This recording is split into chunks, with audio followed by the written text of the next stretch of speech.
Shalom to you, dear brothers and sisters.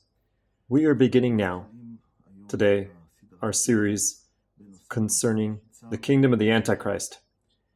We have in the scriptures prophecies,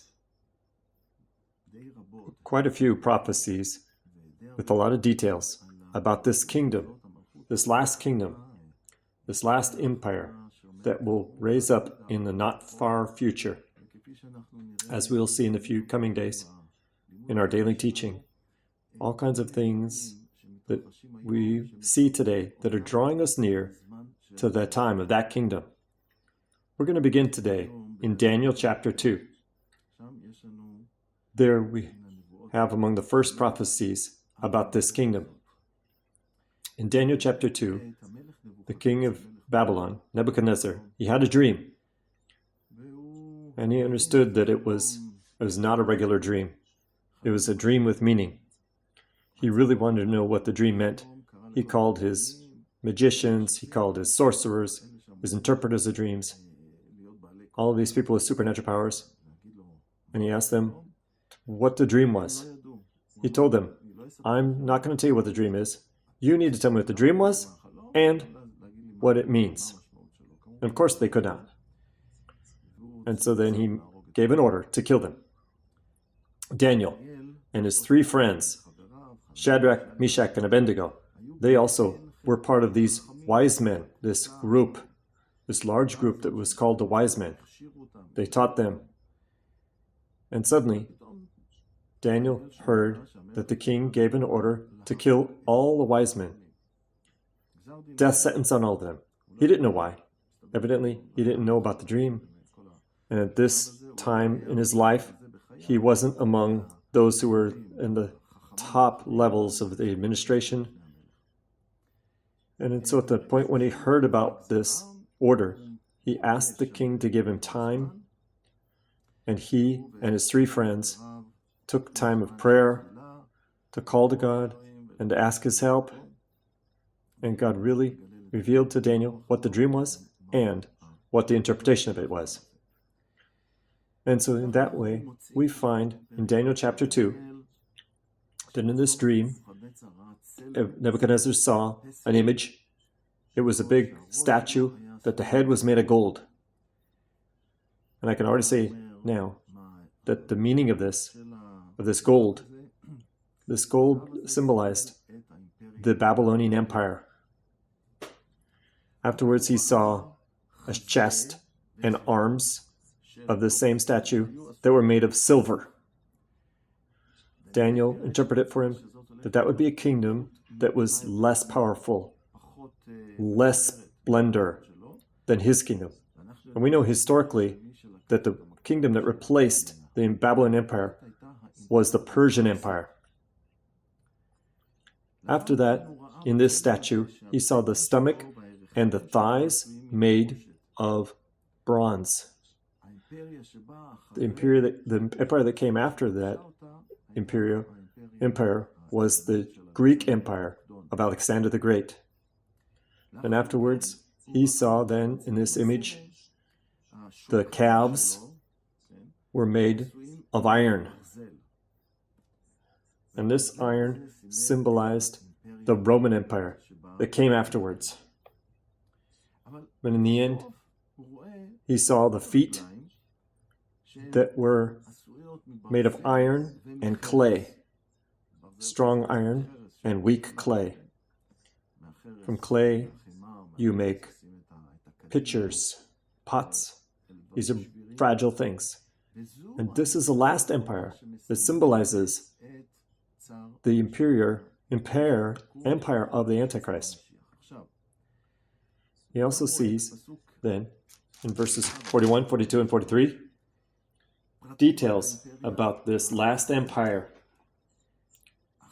The iron and the clay, the meaning of them is that in this last kingdom, there'll be, like there are 10 toes, evidently there'll be 10 kingdoms, 10 nations, some of them strong, like iron, and some weak, like clay. And as clay and iron are materials that don't mix. In the same way, those people of that empire, even though they're mixed together, they don't adhere to one another, like it says. They are groups that are different from the same countries of people, that they don't mix together. They don't stick to each other. They have their own uniqueness. Maybe I can already say and jump and say that the meaning, like we'll see from other prophecies that we'll see in the coming days, that this empire that we're talking about will raise up on the base of Europe as we understand it now, like the European common market, and we'll see what that's based on in the coming days. We know that these nations, there are strong nations like Germany or France, and there are weak countries like Greece, financially weak, like Spain, Italy. And the people, even though today there is a passage between these common European Union countries, you can pass with one passport between them, but still, the Italians don't become Germans, and the Germans don't become Greece or French. They keep their unique differences. They really don't mix together. They can go and visit and travel freely between them, but they still, like the iron and the clay, they don't really connect to each other. The same thing with the people in this union, this European Union. So I'm interpreting these 10 toes for Europe as Europe today. But even though today the European Union has many more than 10 nations in it, these are things that we'll have to wait and see how it will be fulfilled. But this thing about 10 toes, and as we go on, we see the 10 horns, and then it will go from Daniel to the book of Revelation. This number of 10 will be repeated, and then later on, more and more details will be added as God gives a revelation to Daniel. These additional details then help to clarify things a bit more and explain a bit more, and it prepares us with all kinds of signs that will help us to identify this kingdom that will raise up. But already today, as I already said, a lot of things we can see that help us and point to this direction. It seems very clear that this empire that will rise up, in the end, this empire, who will take control of it, will be that the scriptures call the Antichrist. He will be the enemy that will rise up against Yeshua the Messiah. And this will be the last empire that Yeshua will destroy when he returns. And so now we see in Daniel sees this stone come out of heaven and hits the feet and turns them to dust.